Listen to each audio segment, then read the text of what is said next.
Let's have some fun. So Robert Raymond Riopel. Did you say it right? Right on the button. So I didn't know this, but I think Mike told me. Are you in Canada? I am. Is he born and raised Alberta? Yep. Well, born in BC in British Columbia, but raised, moved around a lot as a child for my parents to work. And then we ended up coming to Alberta, and this is kind of where I spent most of my time, even though my wife and I lived back in BC for a while when we took a Domino's pizza there out of bankruptcy and turned it around and then moved back to BC. Or back to Alberta after that. I got a question for you. How long ago did you write your book, Success Left a Clue? I'm giving a plug there. So. Well, the original concept came to me in 2002. I didn't finally write it and publish it until 2017. Okay. So 4 years ago. Yeah. I heard one of your podcasts. You were a guest on somebody's podcast, and the date on the podcast was 2018. And it sounded like the book was kind of fresh. So, are you still promoting the book pretty heavily, or are you doing other things now? Yeah, no, actually, I'm in the middle of writing my second book, which is called The Authority Key. And so what we've done is we've turned around and even though we still sell the book and it's an international bestseller because I travel around the world, students are buying it all over the world. But what I've now kind of switched to is we're taking the ebook. And when I'm a podcast guest, I say, we can give you a link where your guest can download the ebook as our gift to them. Because I just want people to read it because it's not technically a book the way I look at it. It's a workbook. Because I give out 6 steps, and the third step is take action. If you want a great life, you have to take action. Most people don't. So all the way through the book, here's an action step, and do it before you read on. And then the very next chapter says, did you do the last action step? If not, stop now, go back and do it. Because that's what I've learned about success versus non is successful people take action. Unsuccessful people don't. Well, right. and you said the most important word, which is free, because we had another guest on who wrote a book, and Mike was too cheap to buy the book, and he was looking for the free download. So thank you for that offer. So refer to the two rules. But I'm fascinated by this because you like we were talking about, you're an entrepreneur, you travel all around the world. So you were doing trainings and teaching and seminars before you wrote the book. I'm assuming that is kind of where you pulled all those ideas together. What I love about your message and what you just said is that people kind of need these steps to figure out how to achieve success, how to achieve the things that they want. They just don't know how to get there. So, why do you think people can't figure it out? You make a comment, I think, that they don't know to emulate the other people who have had success doing something. They want to try to do it on their own. So why can't they figure it out? Well, if you're looking for my opinion, and this is one of the things that resonated with me about your guys' show, is I know I can just, my initials are RRR. Not only do they stand for Robert Raymond Riopel, but I use it as to stand for I keep it real. When I'm teaching people, I give them the good, the bad, the ugly. I don't sit there and try and candy coat. Right. I make it relevant and make it repeatable. And so I love that I can be real on your guys' show, because here's what people don't understand. One of the reasons most people struggle is because of what they were taught in school. And they didn't even realize they were being conditioned. Because you think about it, when you're in school and they sit there and they say, memorize this or memorize that, but don't look at anybody else's work, because if you do, you're cheating, and cheating's bad.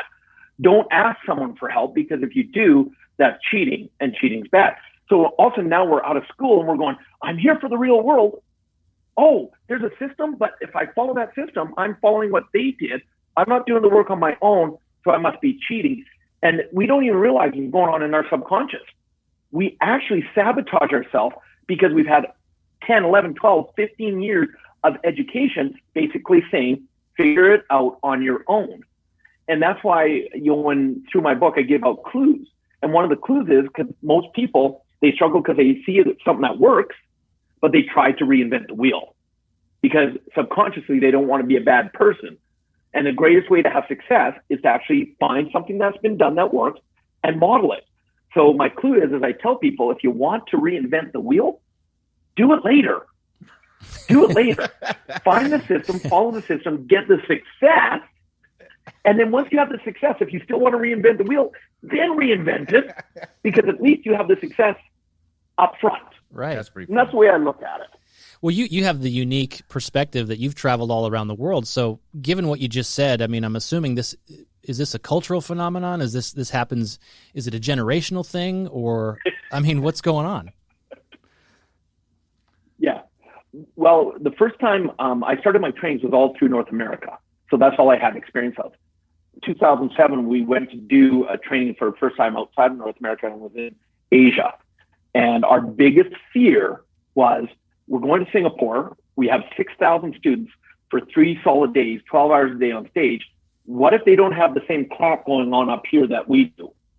And so we were stressed out and frustrated, like freaked out. But the first hour on stage, they were just as messed up as we were. They had the same crap.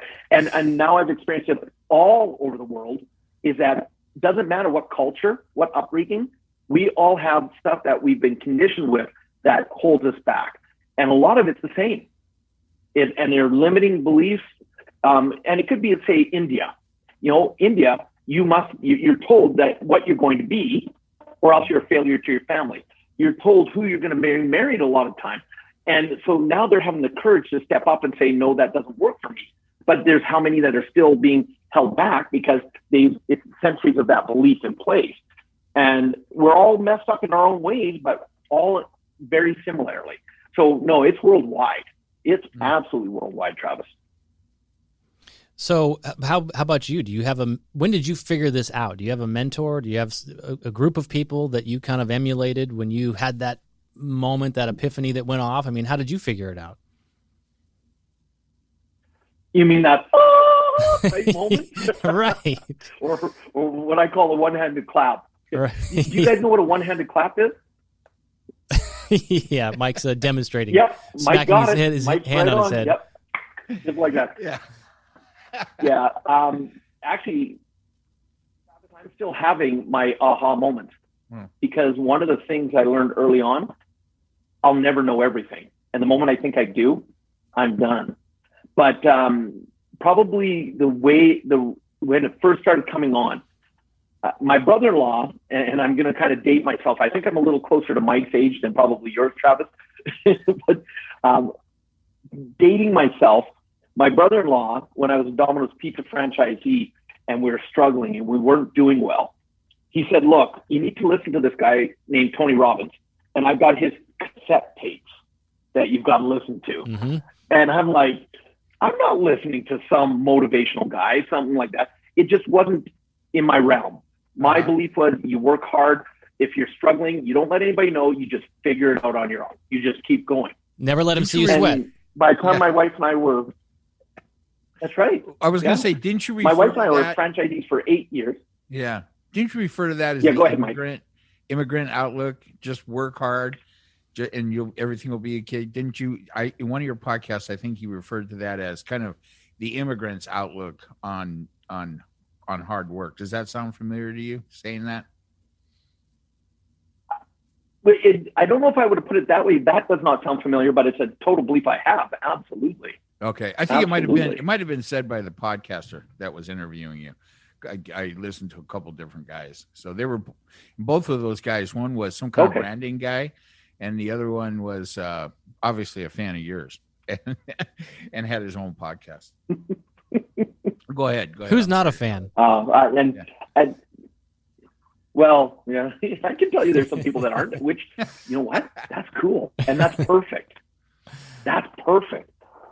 Because I know you guys, when you're doing your bantering, especially you get political, are you going to please everybody? No. And do you want to? No. That's the point. But don't care anymore. Yeah, no, we were friends. Exactly. We were franchisees for 8 years, and we were struggling now. We're over $150,000 in debt. And I don't know if you guys have experienced it, but to me, financial stress is one of the worst stresses I've ever gone through. And it's like we're playing credit card roulette. We're living literally off our credit card. And we're having one credit card pay the next credit card to minimum balance. And then it would pay the next one. Rotating 5 credit cards, trying to just keep surviving to keep our stores open, and stressed out on belief. And we knew we weren't enjoying Domino's Pizza anymore. That's one of the reasons we weren't doing well. And we knew we wanted to do something different, but our minds were going, well, what else do we know? And in one of those moments of brilliance, that really isn't that brilliant, we went, well, we know franchises. Let's go buy another franchise. Wow. But we didn't have any money to buy a franchise, right? But we went to a franchise expo and we looked at all the different booths, had lots of conversations, got lots of material, and we walked out of there going, none of that outright. But 2 weeks later, all of a sudden we got a letter in the mail from one of the booths saying, thank you for visiting our booth. Here's 2 tickets to an amazing evening that'll change your life. They're worth $39 each. Wow. Yeah. And the only reason that we showed up for that evening is because, thank goodness, I could not waste $39 tickets. My mind just would not let me waste those. And so we showed up this evening, absolutely blown away. After 3 hours, we're running to the back and spending $600, which we did not have, to sign up for a 3-day weekend. And that was in March of 2001. The weekend was in June of 2001. The only reason we showed up for that weekend was to get my money back. Right. We had gone through buyer's remorse and we're going, we couldn't afford it. What the hell were we doing spending this kind of money that we didn't have? Now, I know in the US, 600 Canadian is only about $5. So probably for you guys, it wouldn't have been that bad. But we keep that in our socks. We're stressed out. That's funny. Luckily, because I was ready for a fight. I was ready for them to say, we're not giving you your money back. But the woman, nicest woman in the world, who became a great friend, she knew what was going on up here. So she didn't fight me. She just said, look, there's nothing I can do right now. Come in for the first little bit. At lunchtime, I'll have answers for you. And we're like, fine. My wife and I walk in. By the time lunch hits, she comes and finds us. She goes, oh, there you are. You're ready to talk about your refund. Well, we're so into it now. We're like, get away from us. We don't want a refund. We want to stay. This is great. And that weekend was the weekend that changed our life, because we understood why we were spending money the way we were. We understood why we were deep in debt, and we understood the practical skills we could do to change that around. And next thing you know, actually taking action, like there's a concept, using what we learned instead of just putting it up on the shelf to be shelf help, we actually used it. 9 months later, we ended up retiring completely financially free at the age of 32. All right. So how much? My mind went, that worked. How much, Robert, are you willing to share with us about how that happened during that 9 months? I mean, so I heard you tell the story on a different podcast, and I was a little fascinated by it, but I didn't have enough time. I'm not sure if you told the whole, gave the answer to that on that podcast or not, or, do we have to buy the book, go to the seminars or whatever? So, I mean, how much of that can you tell us? Because by anybody's measure, 9 months is, pretty fast to turn your life around. And so what can you tell us about that? Even Gen Zs can commit to 9 months and they can't commit to anything.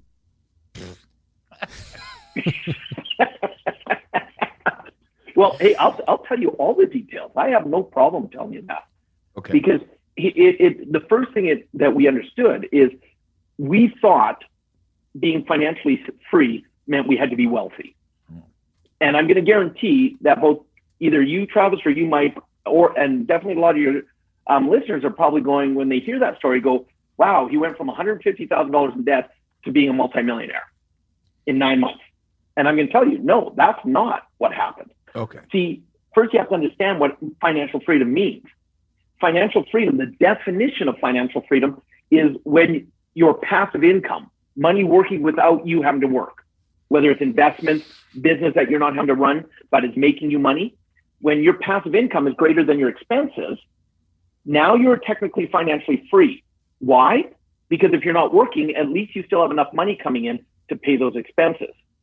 So the reason my wife and I were struggling so much is in our Domino's Pizza, we started making some money and our mind went, I now want the instant gratification. All those things we could never afford as kids because we both come from very poor families. And poor people want instant gratification. What can I have now? But see, wealthy people are thinking longer term. And so we had all these toys, which meant we had a hell of a lot of expenses. We had never heard of passive income. So there was no way we would ever create financial freedom. There's too much of a gap between the two.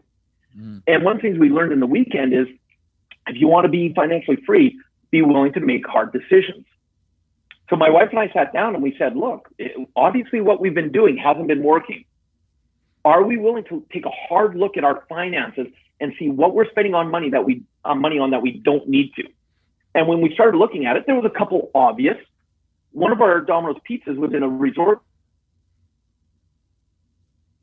at a boat, because our house, which actually was a mobile home in a mobile home park, was on the beach. So because we lived on the beach and we were in a resort, we needed a boat.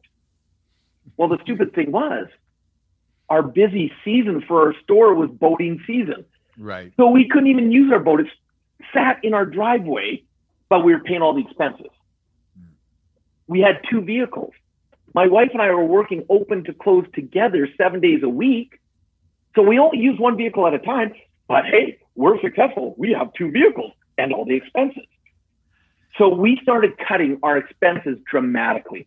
What don't we need right now that if we were to get rid of the expenses, it would drop our expenses down? And while we were doing that, at the same time, we started diving into this new concept of what's a passive income. And we actually found 2 investments that we were able to do that turned into a passive income fairly quickly. And as we, it wasn't so much that they came up, it's that we dramatically reduced our expenses. And at 9 months, which was, get this, not an April Fool's joke, but April 1st, 2002 is when the 2 of them surpassed each other. Now, in that moment, were we wealthy? No, by no means. We were barely financially free. But here's what the magic was about this. And I'll call it Magic Mike, since Mike's on the call here. We'll call him Magic Mike. Magic Mike, thanks. He looks like the real Magic Mike. Right? Well, first thing, let me say, I'm relieved to hear you didn't get rid of your children as a way to cut your expenses. I was going to ask which one it was. That might have been my thought. Sophie's choice. Go ahead. Well, the magic is here to earn a living. My wife and I were working 60, 70, 80 or more hours per week in our store just to earn a living. Now imagine, we don't have to we've now sold our last store. That did not get us out of financial stress, but it did bring our expenses down quite a bit, which helped. But now we have 60, 70, 80 hours a week free. And there's a universal principle that says what you focus on expands. So what we decide to do is we decide to commit to 10 hours a week to now focus on creating wealth.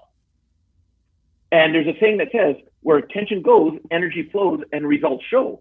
So all of a sudden, we now have all this free time to enjoy life, to grow us. We started becoming big students from learning from as many people as we could, because I'm a big believer. Don't just learn one way.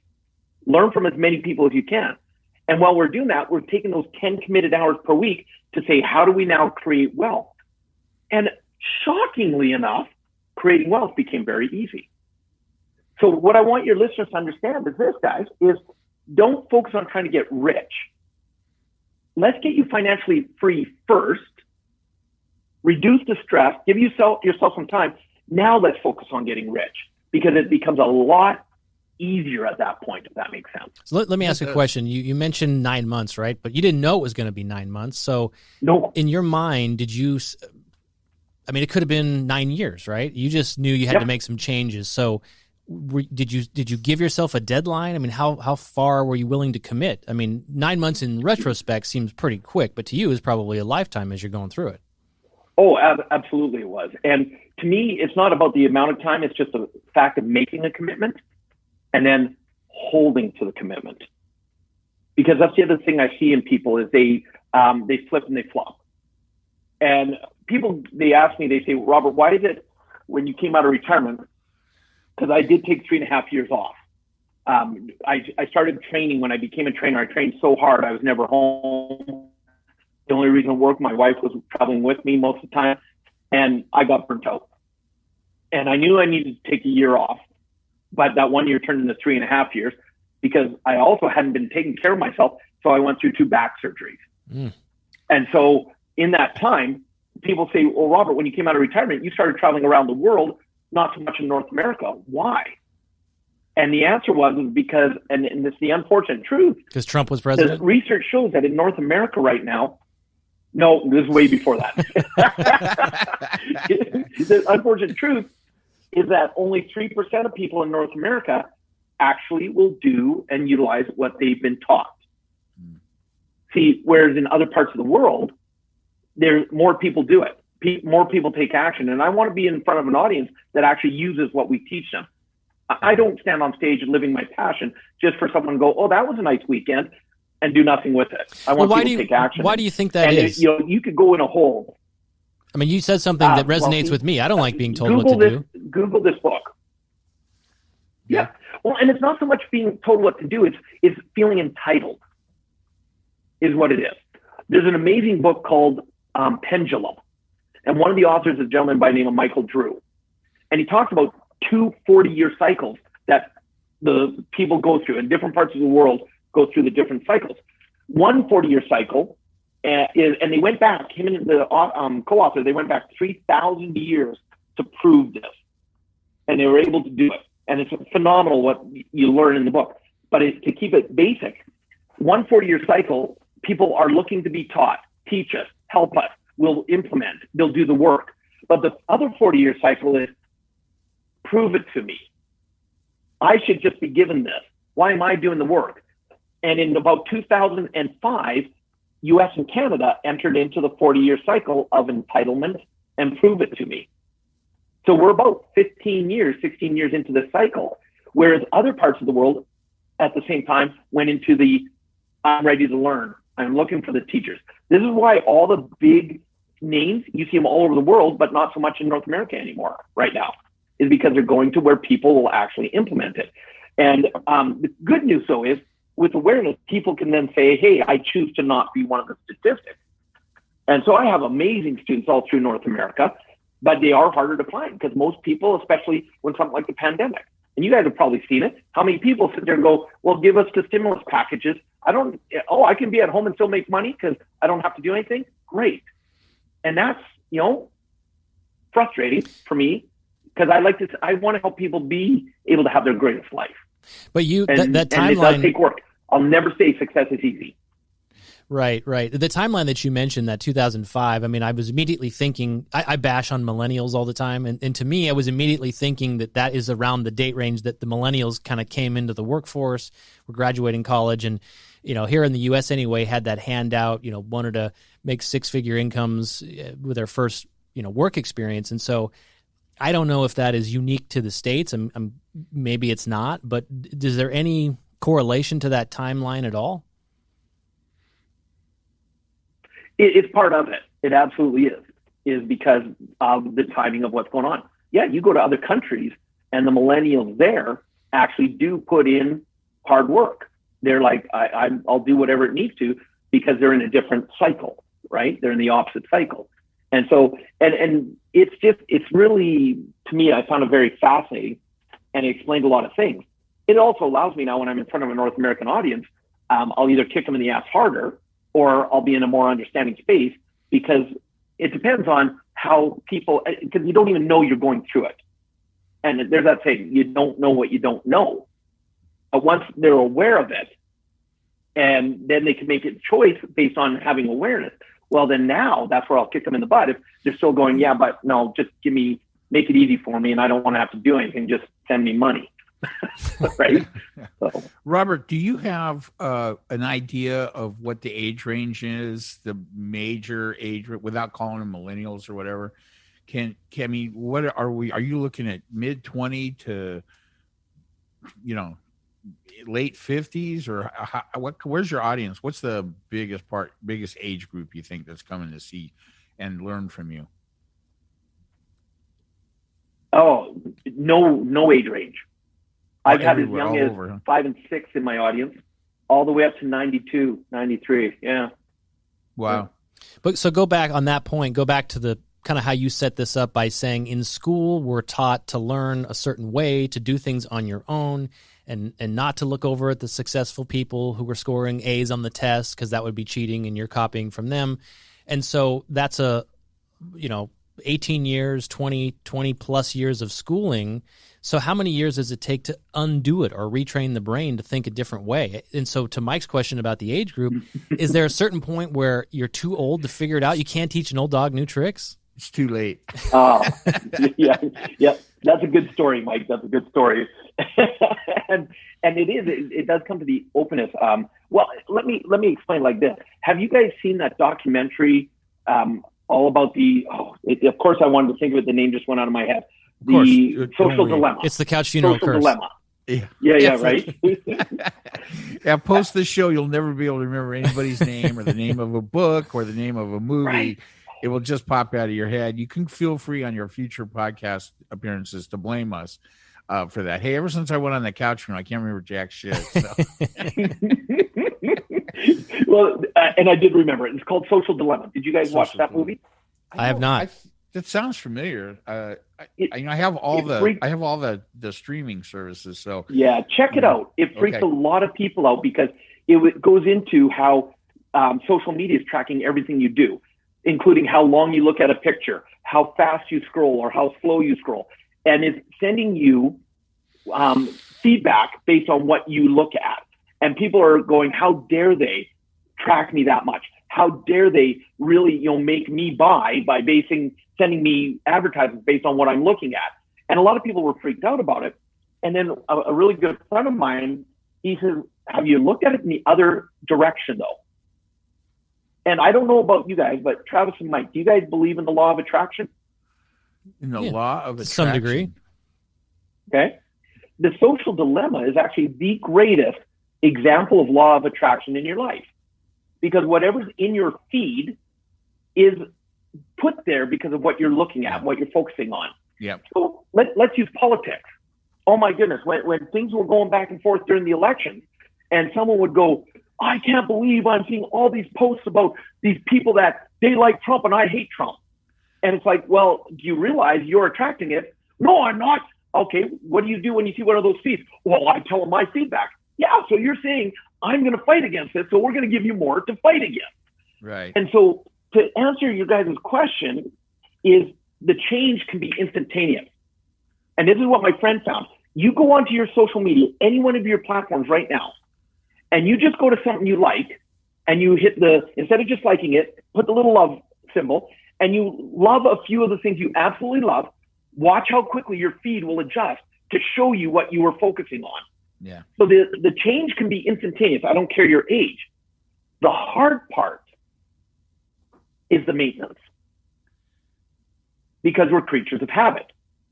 So we can go, "Oh my goodness." Easy to fall back in your old habits. That's right. And you'll get tested.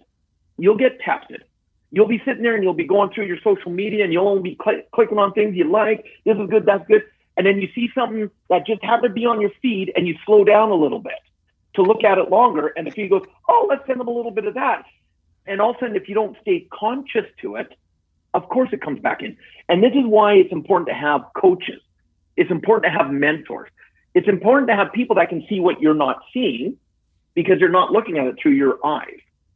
So like I said, long answer short, you can change instantly, but then you have to be committed to staying focused on maintaining that change if it's something that's truly important to you. This is in reference to your advice or your teachings, right? You're trying to relate how social media works to, if I was to read Success Left Me a Clue and whatever other materials you have, and then really go like, "Hey, I really want to embrace this," what Robert is saying. You're saying that, hey, I could become committed to it or change my mindset from what I was brainwashed through all the years of school, which was a while back for me, farther than you guys. And he was brainwashed. And it was. But okay, you guys want to have some fun? Yeah. What's wrong with that word brainwash? Yeah. Do you know how much easier life would be if I could wash your brain, clear all the crap out of it, and let you start fresh? You have a hazmat license. We need a brainwashing, is what you're saying. Exactly. Well, wait, I thought it was a brain. I'm glad you brought that up. Flush. Yeah, I need a brain flush. Right. Everybody thinks immediately, at least I do anyway, when you say brainwash, it's filling my head with things that are not my idea, right? And again, nobody wants to be told what to do. So you described a story where, for lack of a better term, you and your wife hit rock bottom, and that's what kind of motivated you to take the next step, and you were going to commit to making changes. So do the people who read your books and attend your seminars, I mean, do they need to have that rock bottom moment too, or can you figure it out in a less kind of... Without hitting that? Yeah. Absolutely. And that's my goal, is I don't want people to have to hit rock bottom. Yeah. I want them to be able to say, I'm ready for a change. And if it feels right for them, make the change. And let's be honest. I've had rooms that start off with 2,500 people. And by the time I'm done, I maybe have 2,000 people left in the room. Because some people just, it's not right for them. And I don't get upset. I look at it, it's not that it's not right for them, but maybe right now it's not right for them. So who am I to push my agenda on them? Right. And they pay coming in, not going out, right? So why would you be upset? Well, no, and then a lot of times we do something complimentary to give them a chance to experience it, right? But yeah, and you're right. When someone pays for it though, and that's another one. I learned this in my Domino's days. In my one Domino's store, I had 41 competitors around me. Wow. And so when we were first new franchisees, we thought the best way to build our stores was and our sales was to have the best deal. And so we would rock some kind of amazing deal and our sales would go way up. But the very next week, all of our customers that were just on price, they'd go to whoever had the next best deal. So we'd go good sales, bottom, good sales, and it was ridiculous. And it wasn't until one of the franchisees basically grabbed us and said, smarten up, you guys. Let's get customers that are genuinely wanting to be good customers of ours. We're going to charge a little bit more. And of course, we're like, but we'll have less sales. Maybe, but you'll also have better profits. Yeah. And when we did that, it showed. And so then in the training arena, the exact same thing. We'll do a lot of free events. And the people that show up for free events, some are committed, most aren't. So if you say, if someone, I'll put it like this. Mike, if you were to pay $20,000 for something, are you going to put the work in to make sure you get the value out of that 20 grand? Yes. If I don't slip my wrist after when I get the buyer's remorse, right? Yeah, I'm going to put the work in. Rather than somebody that goes to a free seminar, you're saying, yeah? And exactly. With a free dinner. So. Yep. And that's lobster it. buffet. And so the more you're invested financially, more people tend to be invested. Right. So the reason my wife and I stayed for that one weekend is because we'd invested the $600 and we were going to get every value out of it we could. Remind me again what kind of a seminar was that? You talked about it in some of the stuff I listened to before this. What was that $600 seminar about? Just money management or my mentor, positive thinking or what? Yeah, one of my main mentors, if you've ever heard of T. Harv Eker and his book Secrets of the Millionaire Mind. Okay. It was this 3-day weekend called the Millionaire Mind Intensive. And a powerful 3-day weekend. In fact, up until COVID, I was still teaching it around the world. That 3-day weekend. Wow. That changed my life. Yeah. That's cool. I have heard of that before, but I haven't read the book or I just have heard the title. So, and then I heard it earlier in the podcast. Yeah. Yeah, it's definitely a book I suggest people to read because it's an amazing book and it works not just on the physical outer world principles, it works on the inner world. Why are you doing things the way you're doing them based on what you learned as a child? Another kind of thought that came to my mind, and it's a word that I wrote down when I was researching you, and you said this somewhere, and I kind of thought of it again when you were telling the story about the 10 hours a week that you found after you kind of set yourself up, getting rid of, the stress in your life, but the word is balance. And you're talking about how to find balance, and that is kind of a cliche, right? I mean, how many of us say that, work-life balance or any balance in life? Does that have to come first? Does it come, is it a part of that process or? Travis still has time to find a balance. It's too late for me. I know what it should have been, but Travis is actively looking for a balance right now. So. There's still time for you, Mike. Is that chicken and the egg thing, right? Yeah. Is kind of what it is. Now. Yeah. Well, the only reason I even have a concept of balance is because I've been on so many sides of the spectrum of it. So yeah, I started training. I'm doing, in 4.5 years, I do over 200 trainings around North America and then a little into Asia. And I'm home on average 2 days a month. I'm living my passion, but I'm over living it. I'm getting burnt out. My body's paying the price, all that. Out of necessity, I take that year off. That turns into 3 years.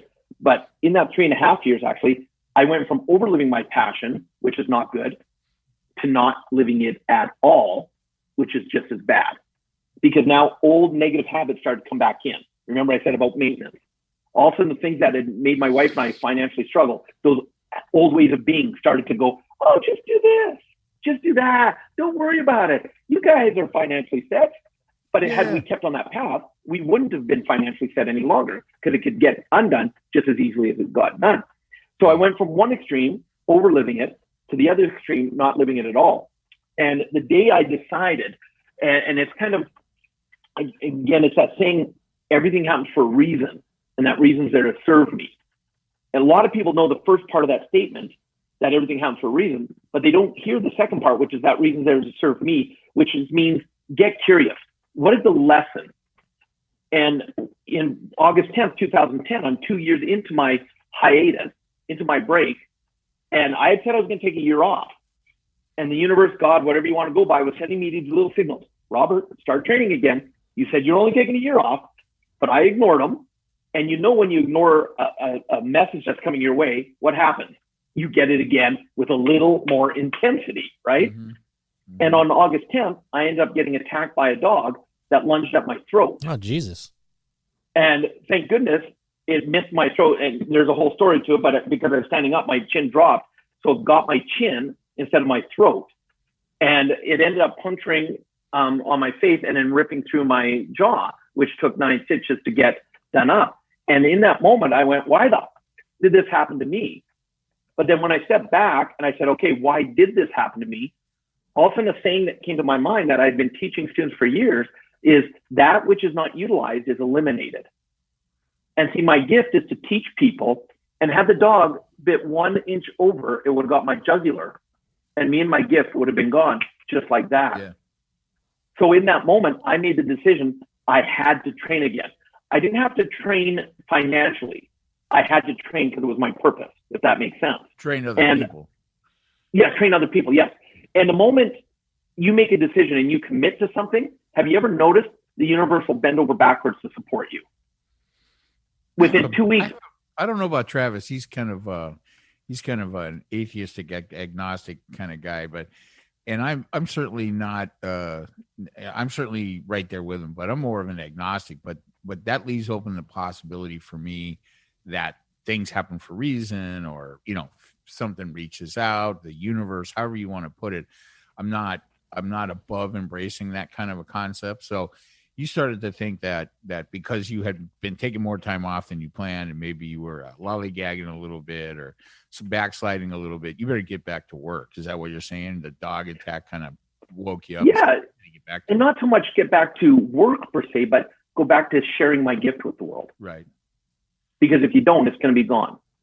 Does that come from are you a religious guy? Is that something that you? I don't know if you talk about that. It's funny. It's funny that you mentioned that way, because for years I said, no, I'm an atheist, because I grew up in two, my dad, Catholic heavy, one of 10 kids, my mom, Protestant, one of 8. When they got married, both families disowned them. And nice. and any time around the family, it was like, and this was my interpretation, it felt like I was being Bible thumped by relatives. And so I grew up for years going, screw all that. I'm atheist. And then I started realizing that, no, you know what? I believe in a higher power. I don't believe in religion. I believe in being spiritual. And because I train all over the world, I'm in contact with people of all different religious beliefs, and we have a lot in common. And we can have great conversations, because I look at it not that, well, you're talking about God or you're talking about Allah or what is higher power, whatever you want to call it. There's a lot of similarities. So I don't know if that answers your question, Mike. It does, Travis, absolutely, but, for me. Yeah. Yeah. And Mike can tell you the story about where he found where he put the Bible in his third grade, Mike? You put it back in the fiction section? It was actually first grade, and I went into my public, I'm old, right? So I was in school, and this is probably 61 or something. And I go into the little public school library at my school, and I get the Bible off the shelf, and I'm looking at it, and I go up to the librarian and I go, "Hey, how come this is in the nonfiction? This is obviously some kind of story." She's like, "Yeah, let's go up to the principal's office." Yeah, especially back then, right? Oh, exactly. Yeah. Yeah. And then shortly after that, I used to there was a Baptist church close to my walking distance to my house. My parents didn't go to church. Here's the ironic part of this, right? They didn't go to church, but they sent me and my sister to Sunday school every Sunday. It's good for you. I think they just get us the hell out of the way, right? For a few hours, one time a week. The rule in our family was until you were 10, you had to go to Sunday school. Yeah. After that, we were allowed to make our own decisions. Yeah. And yet, my parents never went to church.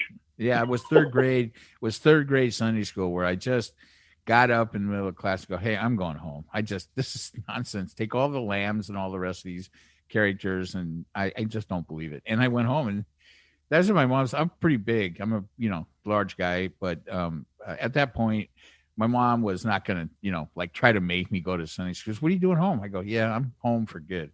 I'm not going to Sunday school anymore." So that was it for me. That was the end of my religious upbringing. First, a little rebellion in first grade, then third grade, I completely out. But, I'm not anti-religion or anti-God or anything like that. I just don't know what the answers are. And so I'm not into any type of Godhead or religion, like you stated. Yeah. But ideas about the universe, a karma, things like that, I don't embrace them or reject them, but I will tell you that some part of me does respond when you say something like that. Hey, the universe kind of reaches out and smacks you back in the line if you're willing to hear the message. That's exactly it. Yeah. And going back to the balance, the moment I knew I was going to start training again, my mind went, well, doing that many trainings didn't work. Doing none doesn't work. So when I was asked to come out of retirement, because the moment I made the decision, within 2 weeks, I was getting a phone call asking if I'd come back out of retirement and start training. And because of my back surgeries, it still took me 1.5 years of my physio and recovery because I knew I would never put my body through that again.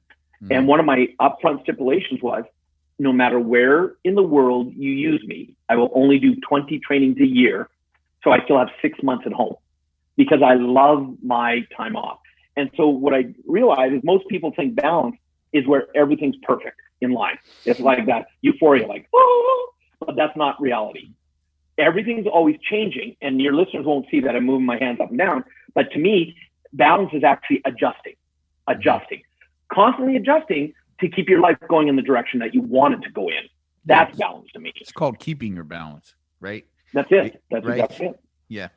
But I'm thinking, I'm going back, I'm not a religious person. I don't say it's impossible that there's a God. I just, I never was raised that way. I don't live my life that way. But I'm thinking about what you said, where everything happens for a reason. And if the people who attend your seminars have that mindset that everything happens for a reason, are they more likely or less likely to put in the work because they feel like, hey, it's just going to happen on its own anyway. And if I succeed, it was meant to be. And if I don't, it was meant to be. I mean, is there that kind of detachment from it? Some people do absolutely kind of look at it that way. And that's why I'm always a big believer, again, of saying you have to put in action. No matter what your decision is, once you've made a decision, put the work into it. So if you're going to sit there and think everything's just going to come your way, you're in for a long ride. But if you're sitting there saying, I have some kind of, like for me, the moment I knew I wanted to be a trainer, nothing was going to stop me from being a trainer. And, in fact, for 2.5 years, my wife and I volunteered at 38 events a year at our own expense, because that's how I learned the best, by being in that energy. Because I know I'm a procrastinator. And I don't know if either of you are procrastinators, but I am a world-class procrastinator. And because I'm aware of that, I design my days so that procrastination doesn't have a way to play. Yeah. So as an example, I don't have to work. So if I give myself a chance to sleep in, I'll sleep in all day long. So I purposely make sure I have phone calls or appointments first thing in the morning, so I have to get up. Because I know I feel much better about myself if I get up and do something instead of just laying in bed and chilling and relaxing. So because I'm aware I'm a procrastinator, I design my life so that it doesn't have a chance to keep that hold on me, because it did too many times in my life. And that's when I backslide. Yeah. So I'm curious now, in the COVID world, I mean, it sounds like you were traveling all over up until COVID started, and you had your, the 20 dates a year or whatever that you would be willing to travel. But, so much has changed in our world. I'm the worst person to talk to about COVID because I'm not saying it's, fake or a sham or anything like that. I just think the reaction to COVID, government's response all over the world was completely off. I'm anti all these closures and all the other BS. So I take a lot of shit for that, but the damage is done, right? It's a new world. I'm thinking about the first graders who started their first year of school on Zoom. I'm thinking about the high school graduates who, missed their graduation because of this and did it on Zoom or whatever. Colleges all around the world are impacted by groups of kids who didn't attend last year. And I'm ultimately thinking about when these people become adults and they get into the workforce, their first experience or in some way is going to be shaped by what happened to them during COVID. So what skills are people going to need to learn post-COVID? How do you incorporate that into, your teachings? And, what do you foresee as far as when this mess of it settles? Well, in reality, to me, I'm right along the kind of same lengths as you, Travis.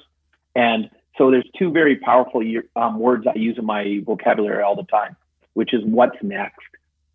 In other words, sure, on March 10th, 2020, I land back in Canada from a 3-day training in India. March 11th, my world changed because all of a sudden I was locked down. All my live events are being canceled. And luckily I have other businesses, but that was my primary source of cash flow coming in. All of a sudden, hundreds of thousands of dollars just gone in an instant because they're all... Now, in the beginning, I played the victim, like, what the is going on? But then I went, okay, what's next? And for me, for a few years, my wife and I had been saying, let's travel even less.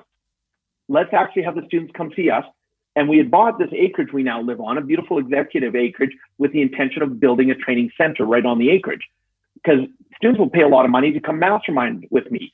I develop trainers. My absolute passion is I take someone who wants to get their message out to the world, and I show them how to be authentic and connected on the stage instead of in their head all the time. And so we wanted to build this, but it was still a few years down the road. Well, COVID sped that up.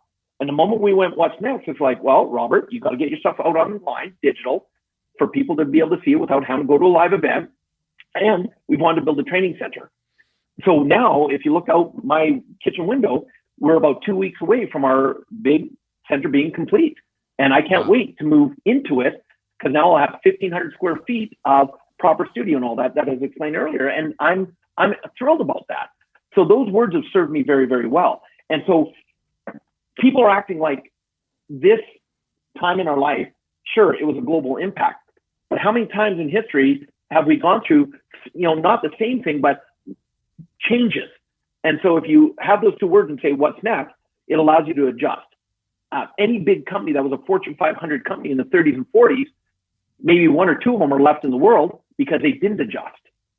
The companies that adjust are the ones that stay in any kind of sales and any kind of profit. Same with us. Average person will go through 5 to 7. This is research. We've gone from, in Mike's time, having the same job for 40 years to today in the instant Facebook type era. Research shows that the average person will go through 5 to 7 completely different careers in their lifetime. And I think that number is only going to increase. Absolutely. So those two words, what's next? Yeah, I've had 2 jobs and 5, and I've had one career and 2 jobs. So, the short story for me is I had my own company. I went to work in the industry I'm in. Then I had my own company for 25 years. Then had a 36-month hiatus. That sound familiar to you? Had some medical issues to take care of and did some things. And then went back to work for one of my suppliers as a salesperson. Best second career ever. And so, and here's the thing. So at that point, I had to make a decision. Do I go back to work? I was a little young. I was 48. So I'm like, hey, there's nobody to play with, right? I mean, so I really needed to go back to work. I need a little bit more money too. So that all worked out. And so for me, it was fantastic, right? Yeah. Is everything perfect? No, it's the balance. And it's been the balance the whole 15 years that I've been doing that. So, I mean, I think I see a lot of potential in what, I mean, for me, I think I've already accomplished. I'm right on the cusp of retiring, and I'm going to enjoy it. So I have no worries about that. Younger people, though, right? I just think that there's so much possibility of them valuing from these kind of outlooks.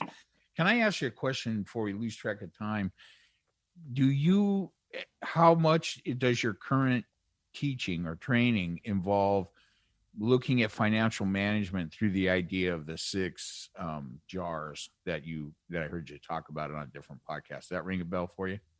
Do you still do that? Because I will tell you just a couple of adaptations of that I've used in my own life here's what I do all the collections for the company. I talk all the AR, all the accounts receivable. And I talk to a lot of younger people that are trying to run businesses and I tell them all the time, especially when they're like, well, I don't know how I'm going to, I mean, $150,000, that's not an unheard of amount for someone to get behind. And I got to work it out. It's US dollars. Yeah, those are US. Yeah, right.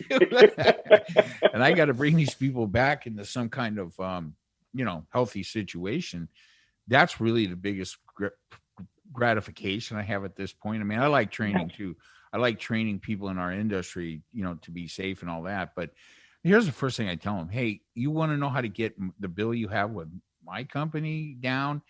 Pay me first, right? The same way that I would advise you if you're trying to pull your own personal financial ass out of the hole, pay yourself first, right? Because if you're going to wait till you pay all the bills and then say, I'm going to send you whatever's left, man. And I just tell them right off the bat, I go, then I'm going to sue you right now because you're not going to ever have anything left to send me. Exactly. Actually, what you told them is they're going out of business. They just don't know it. Yeah, I have one customer. I said to him, I went into a meeting with him, and just a piece of advice I'll pass on to you, Robert. Just did not go well. I walked in and I said, hey, listen, you are going out of business, but you just don't know it. Oh man, the guy wanted to select me. He got up, got my face. So anyway, that was the wrong way to approach that. Thanks, Travis, for that. But anyway, I did hear you talk a little bit about the 6 jars. And what I took away from that brief chance to hear that was I heard you talk about pay yourself first. And one of the jars, I heard you talk about, the jars have different prioritization. And we're really talking about probably bank accounts or something, not jars. But one of them was the jar where you committed 10% of your time or your money to help other people. So is that still something that you believe in a lot? I mean, that's taught easily in religion all the time, right? Tithing, right? Tithing. Yes. Well, usually you're doing something good for the church by giving them 10% of your money. I don't do that, but so I just found all of that interesting. And is that a big part of what you teach? Yeah, and then you open Pandora's box with that one, Mike, for sure, because my biggest pet peeve is the ones that push the 10% giving are usually the most are the ones that are on the receiving of the 10% giving. And that's why they push it. And so the way I explain it to my students is I said, especially when my wife and I were first trying to get out of debt, we didn't have money to give 10%. But what do people have that's as valuable, if not more valuable than their money? It's their time. Okay. So my wife and I, we were already volunteering. So we were volunteering more. And I say, like today, and when I talk about with the counts and the chart, I say start with 5%. If 10% is what you believe because you've been taught that, great. But the other 5% comes out of what's called your necessities because you believe you have to give 10.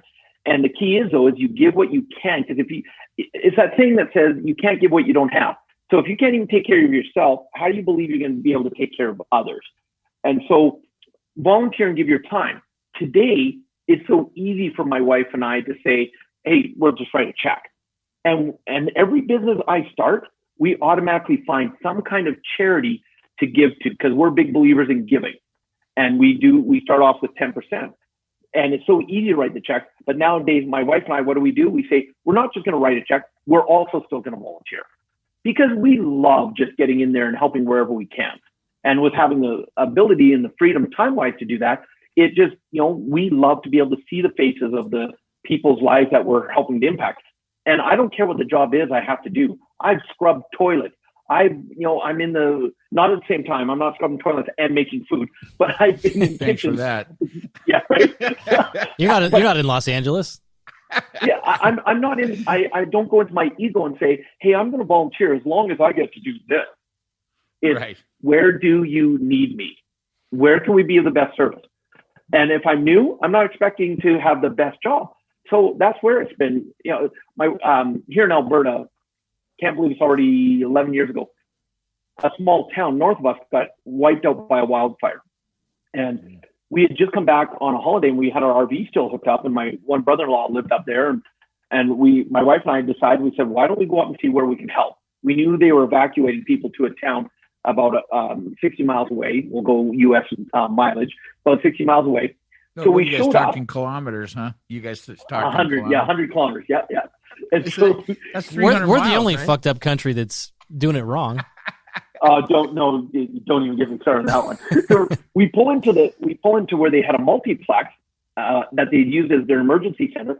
People were being able to sleep in one area. They had supplies in the other, and then services in the other for people that have appointments. And one of the areas they actually had, we walked in, we said, look, we couldn't get a hold of you by phone, but we're here to help.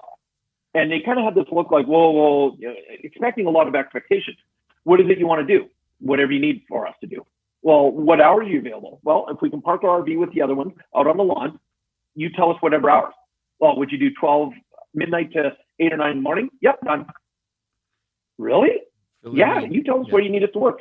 For 3 weeks, we were up there, and we were blessed to actually work with the area where all the animals got gathered, where people needed someone to take care of the animal while they rebuild, all that. And so we had dogs, we had cats, there was hedgehogs. The guy had 19 racing pigeons in there.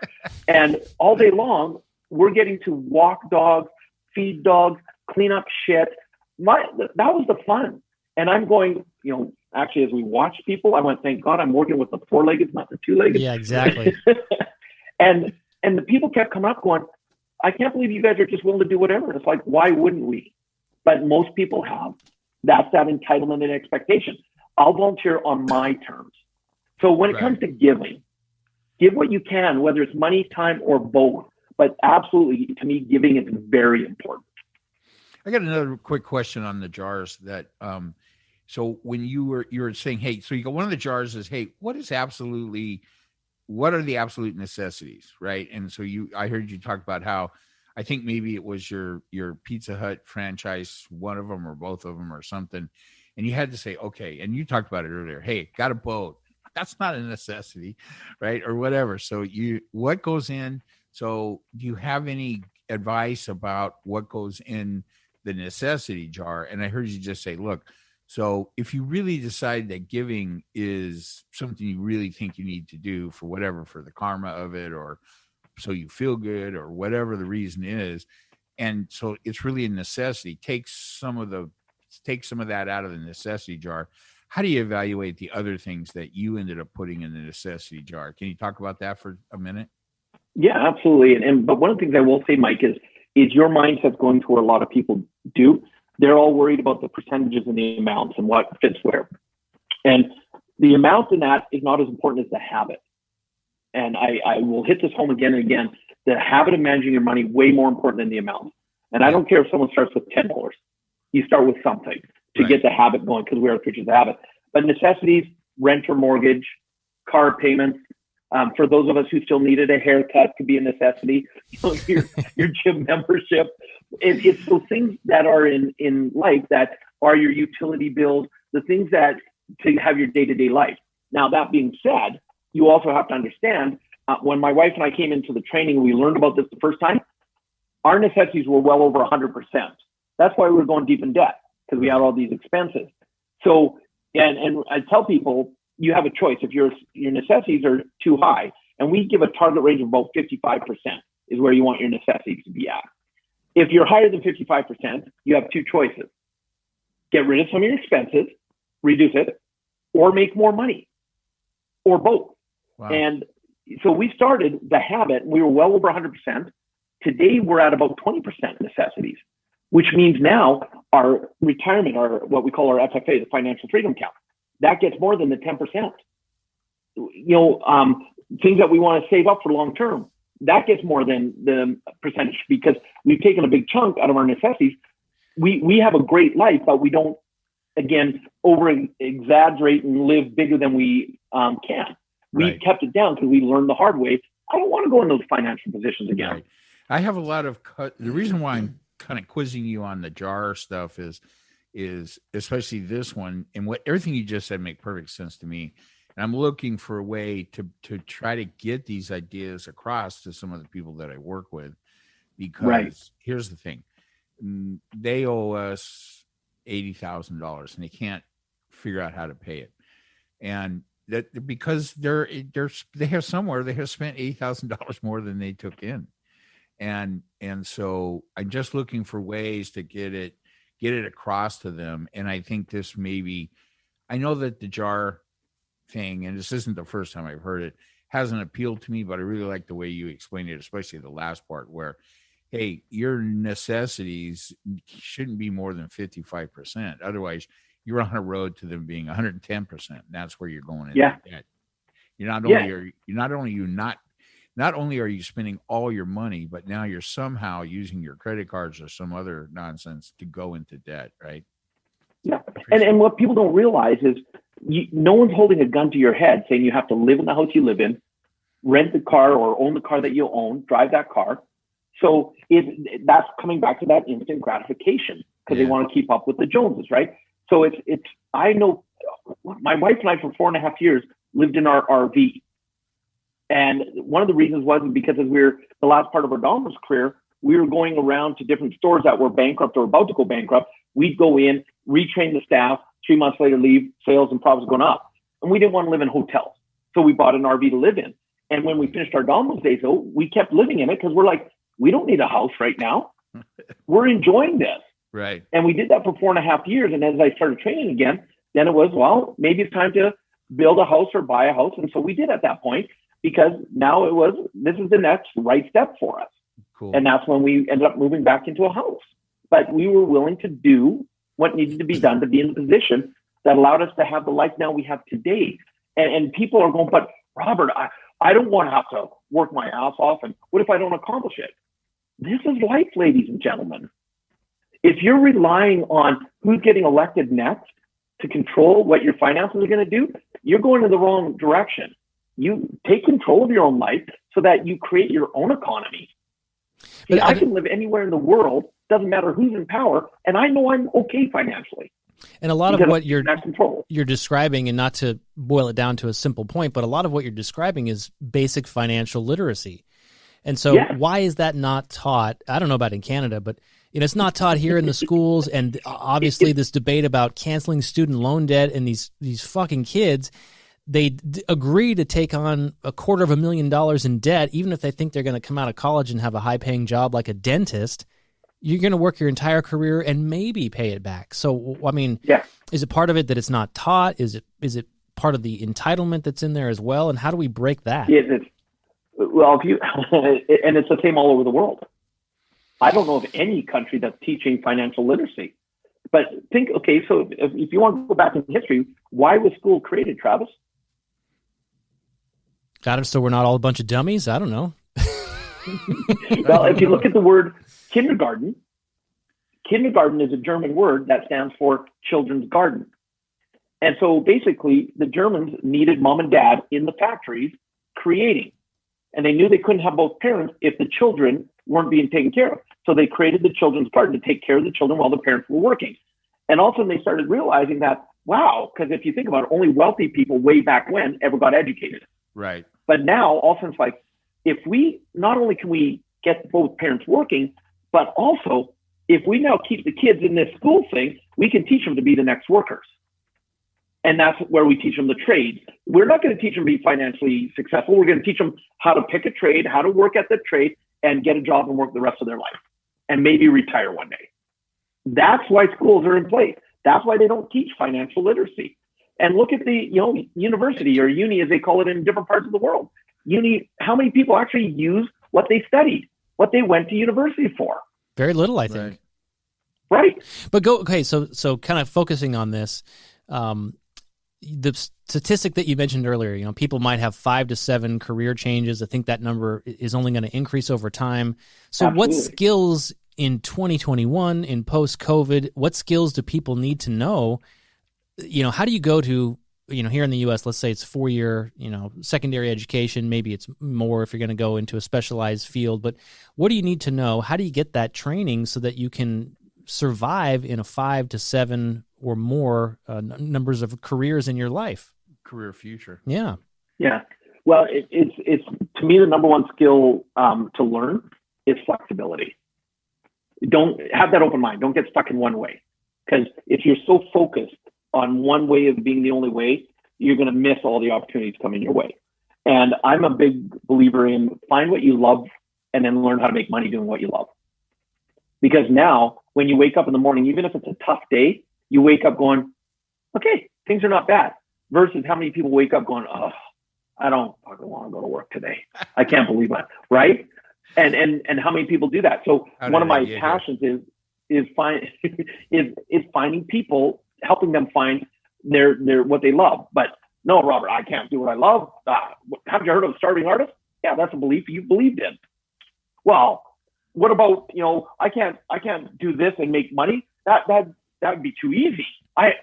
No, you're gonna have to work hard to be good at it. You're gonna have to work hard and put the effort in. But how many people work 8 or more hours a day being miserable because it's what they hate and they think that's living? So the skill is flexibility and being that those two words again. What's next? If you hit a brick wall, instead of keep pounding your head against it, okay, this is obviously not working. So what's next?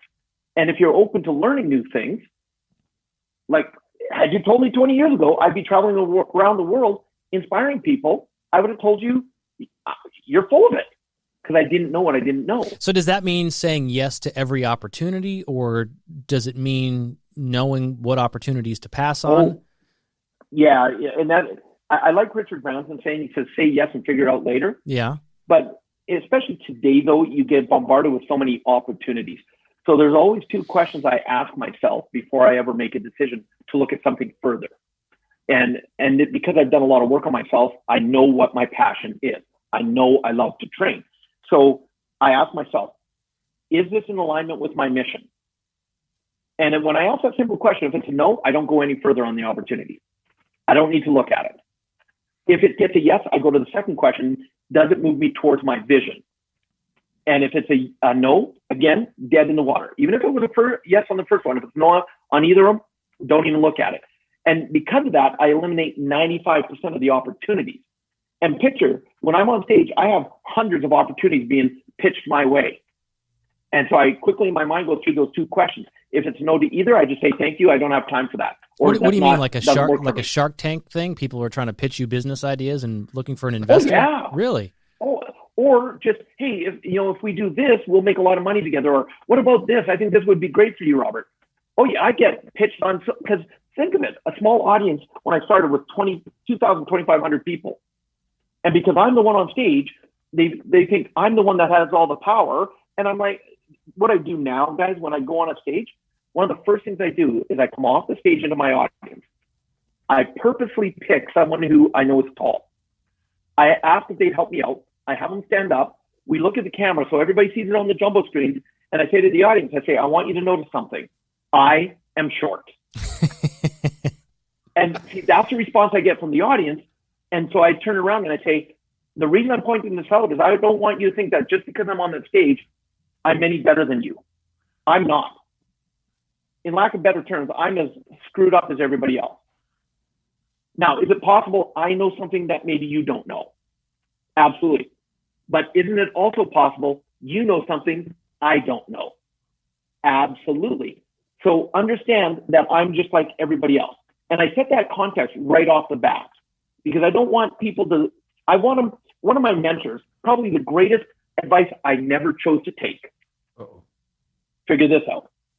When I was learning to be a trainer, he said, Robert, your audience can never believe they can be as good as you. And I looked at him and I said, what? He says, they've always got to believe that they can strive to be like you, but you're still going to be the best. And I looked at them and I said, no, I want my audience to believe they can be better than me. Right. Because if they're willing to put it all in and go to be better than me, guess what? To get to the stage I'm at, they're going to have to help a lot of people. That means they're doing a lot of great in the world. So I want them to believe they can be better than me. I mean, I understand that thinking because it's like the higher authority premise. I mean, they're paying their money to see you. You're on the stage and the lights and the whole 9 yards. If you didn't have that stigma, well, why would I listen to you? You must be important. You're on the stage. You write books. You travel the world. You must be better than me, or look, you have something to say. Otherwise, I wouldn't buy from you. But then it's your job to make it relatable and the passage of knowledge. Yes, you might have the skills that they don't have, but how do you transfer that knowledge and give them the same skill set so they can do the things that you're doing? Well, and that's being real with them, being authentic with them, not trying to be the fake it till you make it person. If I'm not the best at something, I'm going to tell you. If I'm learning something new, I'm going to say, here, I'm new at this. Here's where I'm at. But if you're struggling getting started, I can help you get started. But here's the level I'm at. Because this taps into the real magic of it is also now, when you teach, there's 3 keys for learning anything and mastering it. You learn it, you do it, and then you teach it. Because have you guys noticed that when you teach something, you get it on an even greater level as you're teaching others how to do it. So learn, do, teach. But after teach, what do? You learn again. Something else. You keep learning. Well, maybe that's why. I'm sorry. You after you learn, do, teach. That's what you said, right? Then do you learn? When you say learn again, you mean learn something else and do the whole cycle over again? Or as a trainer, I learn a new skill as a trainer to make me even better. Okay. So I keep enhancing myself. The moment, again, I think I know everything, I'm done. I'm totally done. And so when you're following your passion and you're always willing to learn and what's next, it's going to keep you moving in the direction you want to go in. And you're going to help a lot of people. And I love a good friend of mine who said this. He puts it so well, and I think it's perfect for you guys' show. Because we put others on pedestals. And we're the ones, it has nothing to do with them. We're the ones going, oh my God, look how great they are. And he said, so if you're ever thinking of that about someone, here's what I want you to do. I want you to close your eyes. I want you to picture that person. I want you to picture them naked. I want you to picture them sitting on a toilet having a big shit. Oh. and not a clean break shit, like a splatter. Not a paperless, not a paperless dump, just a dirty one. What a great way to realize that they shit sitting down just like you do. Cool. And there's no difference.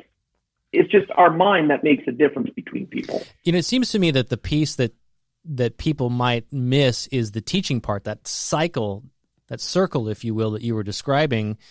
The other saying, those that can't do, teach. Have you heard that? Right. That's what I was thinking of. And but the moments in my life I'm thinking about that I've had the opportunity to teach something, even if, for me, most of the time I might be reluctant to teach something is because I feel like I'm at a novice level and I don't have anything to offer, and I'm only going to hurt this process instead of making it better.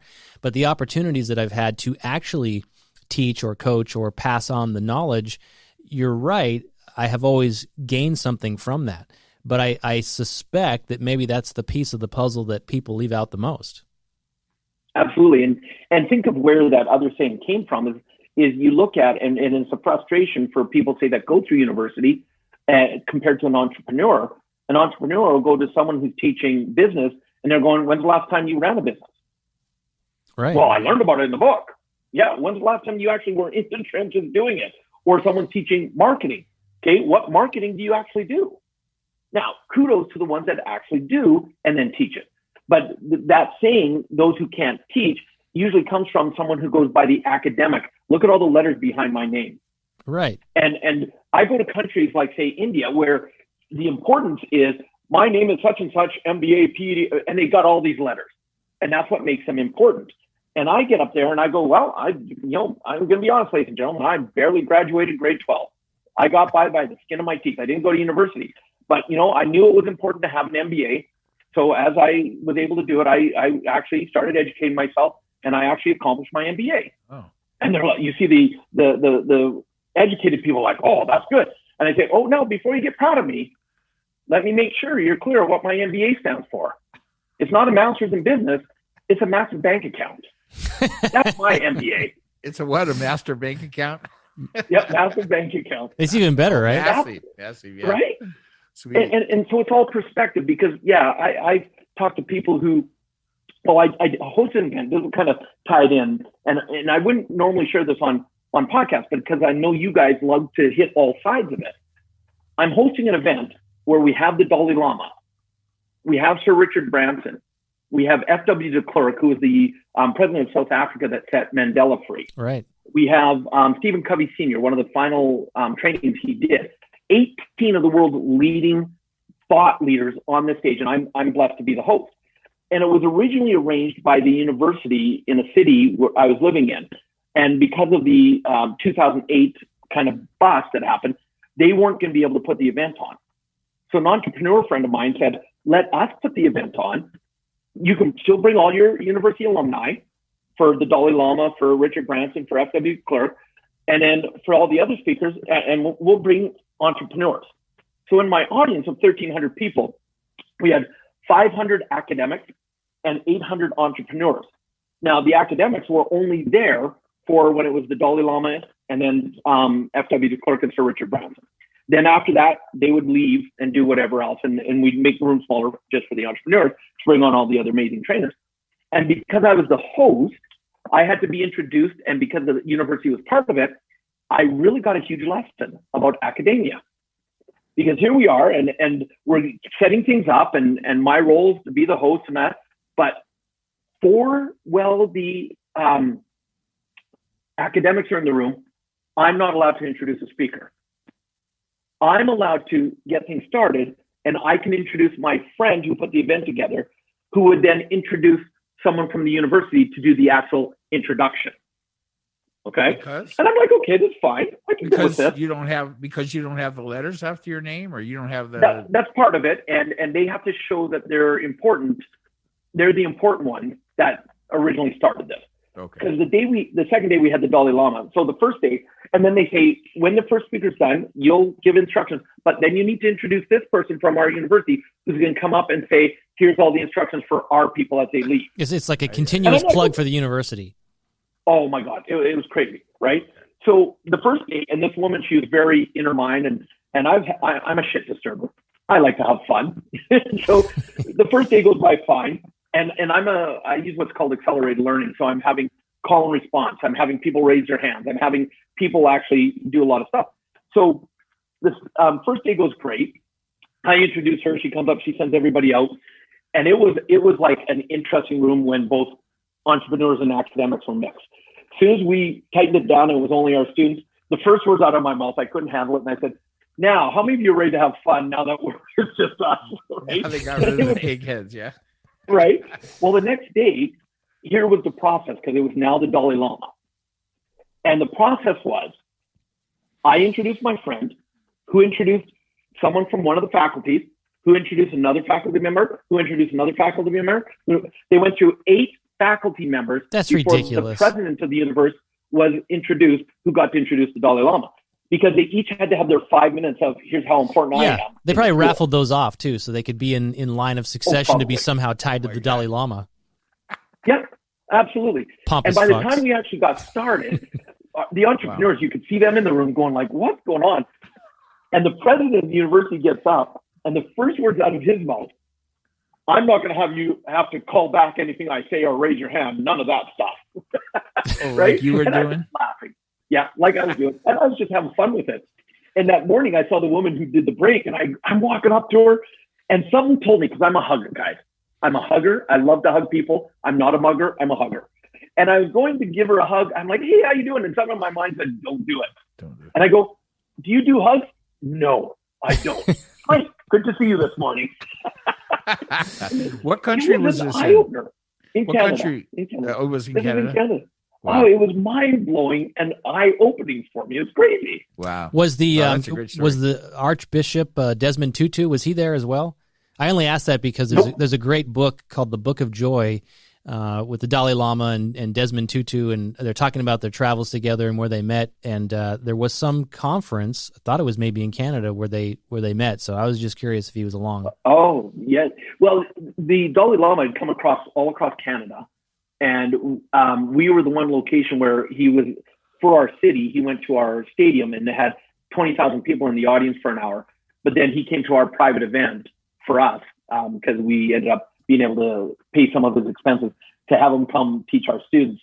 So that was but it was just him out of that.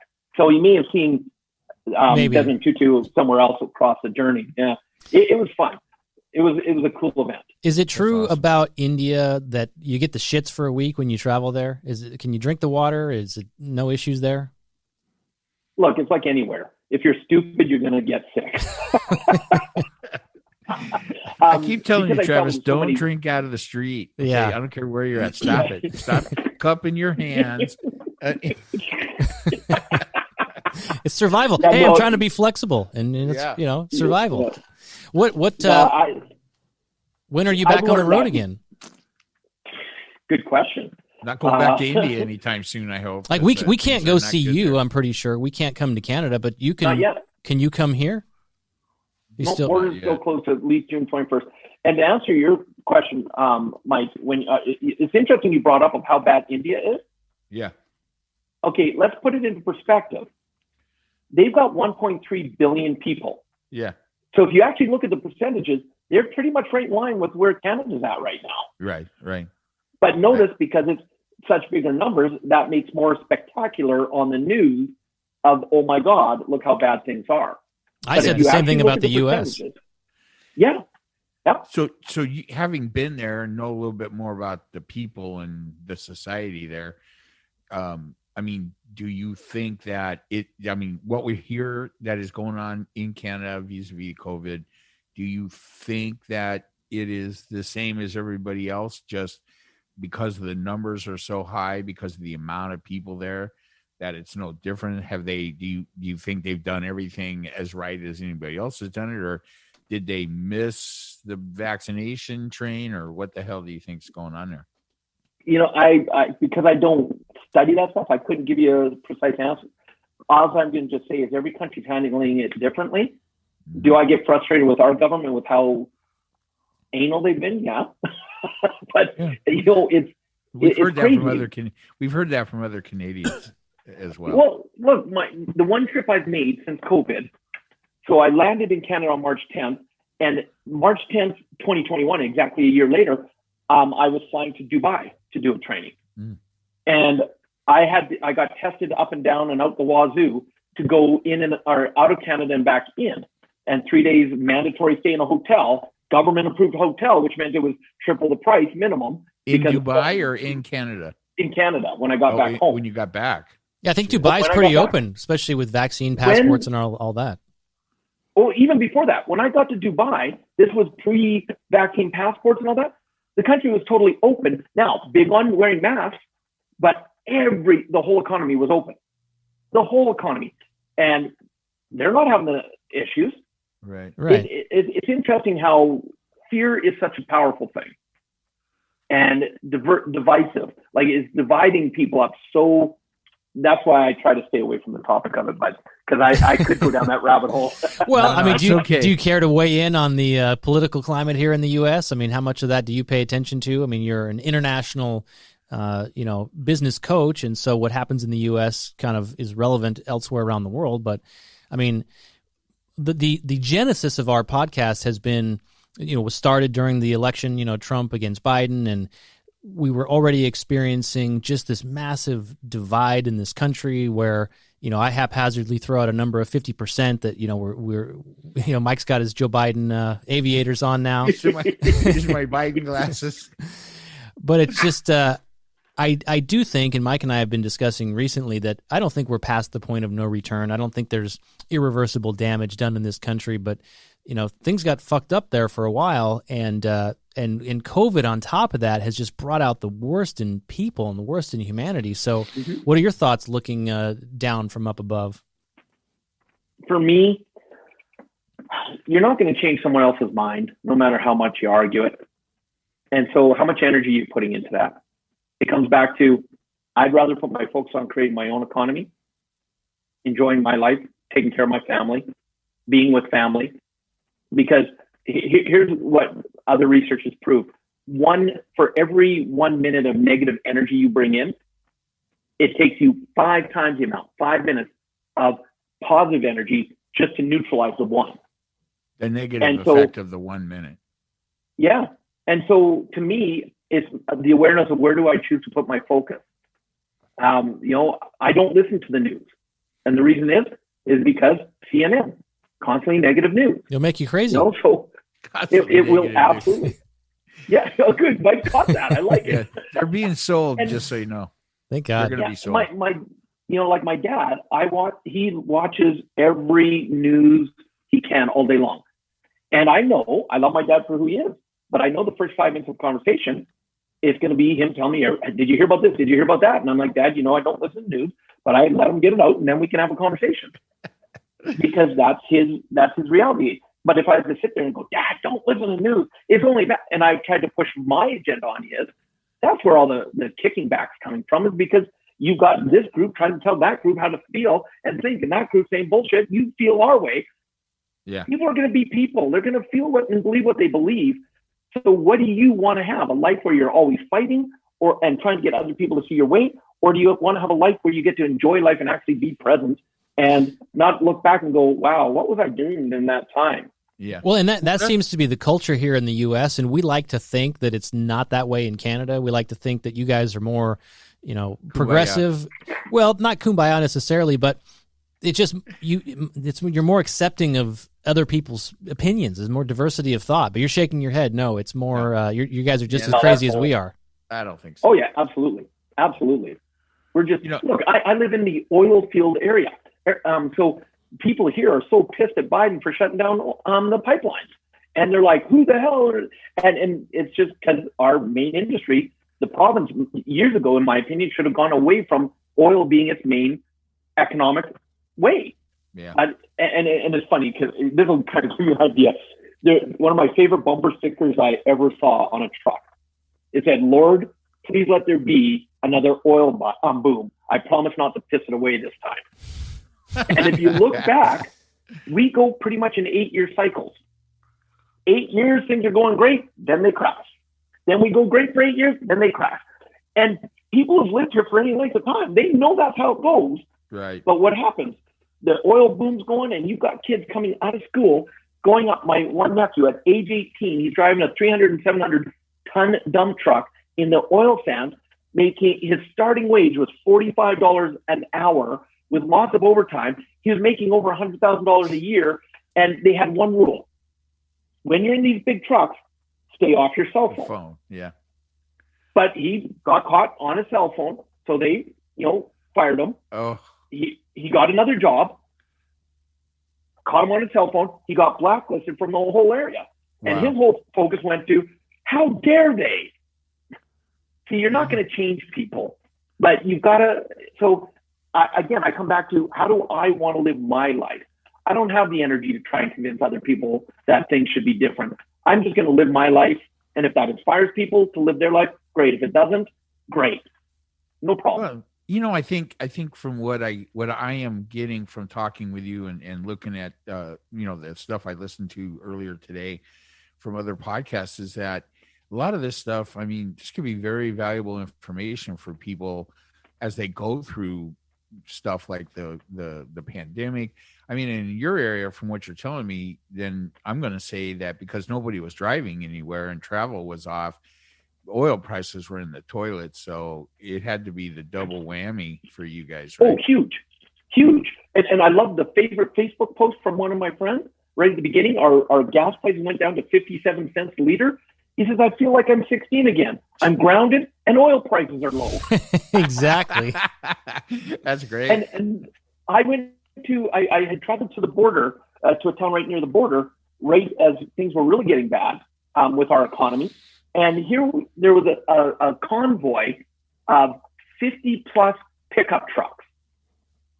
And I'm talking to someone like, what's going on here? And they're like, oh, we're taking these across the border because when things are good, everybody wants their pickup truck and they're souped up to the nines and they pay, thousands and thousands and tens of thousands of dollars for them. When it gets bad, the first things that they can't afford are these big souped up pickup trucks.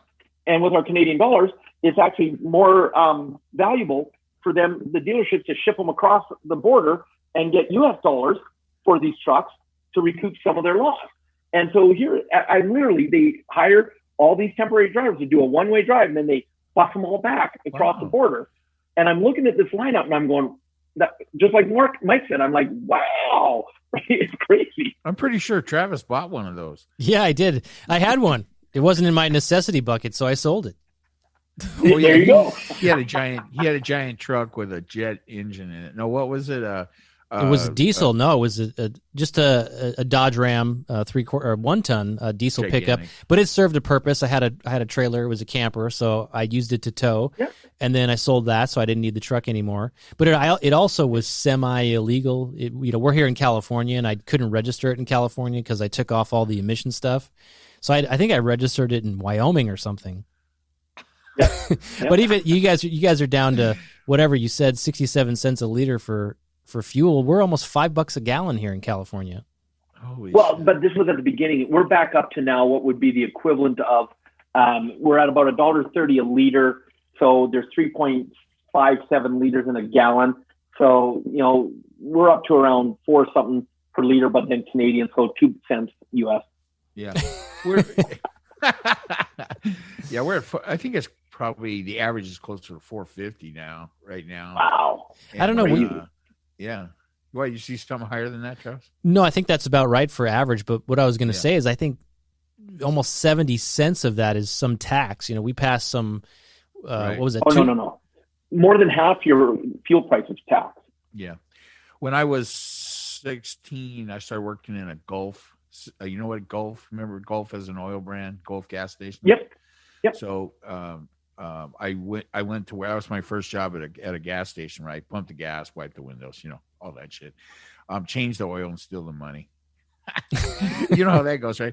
Hey, I need an oil change. I worked from like 1 o'clock in the afternoon until 9 at night, right? And so after 6, the boss and everybody else was gone.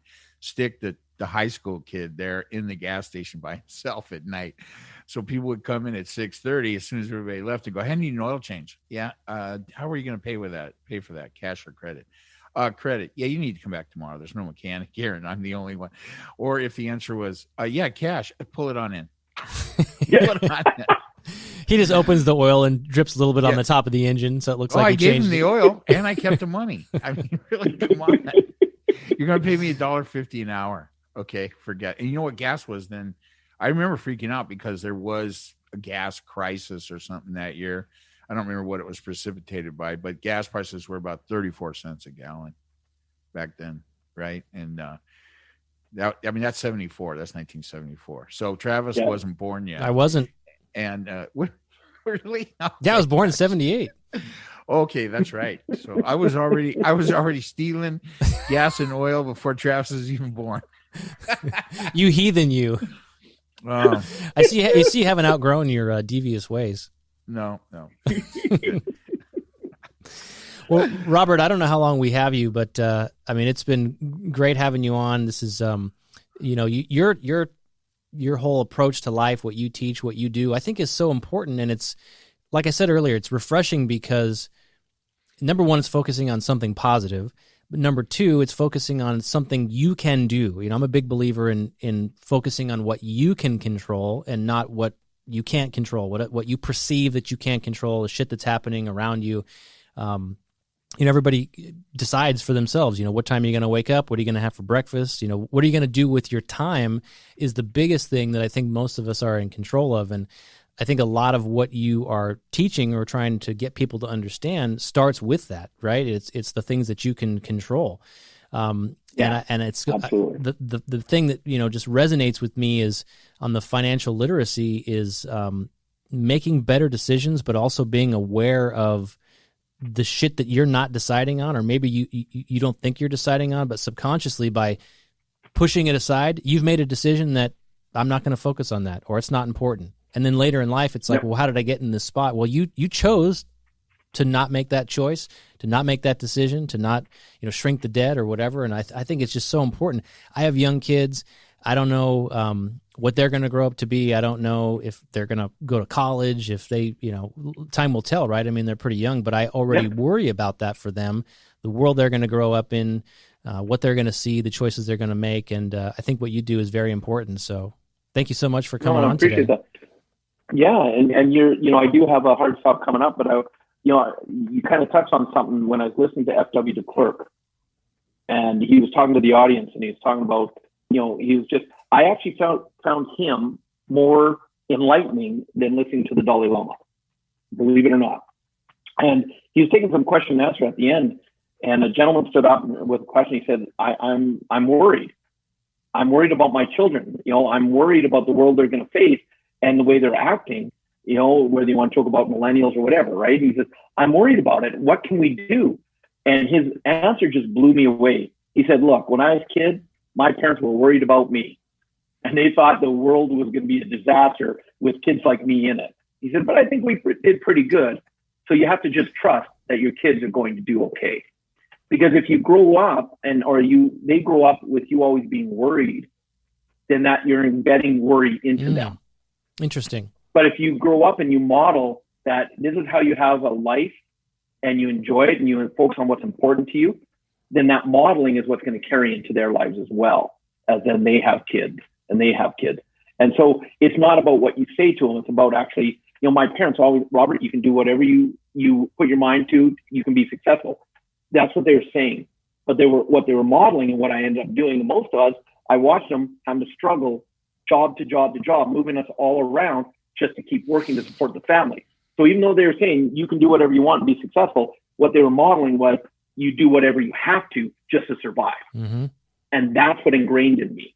So that's why in the beginning of my working life, I would work my ass off at every job to hope not to lose it, not realizing I would actually pick jobs that I would end up losing. I was creating that whole reality.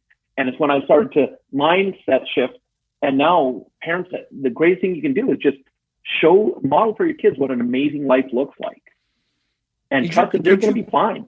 Did you come to the conclusion that your two Domino's pizza franchises, that I remember hearing you say that one of them you sold because you had to, and you didn't get the money for it you wanted to get for it and so forth.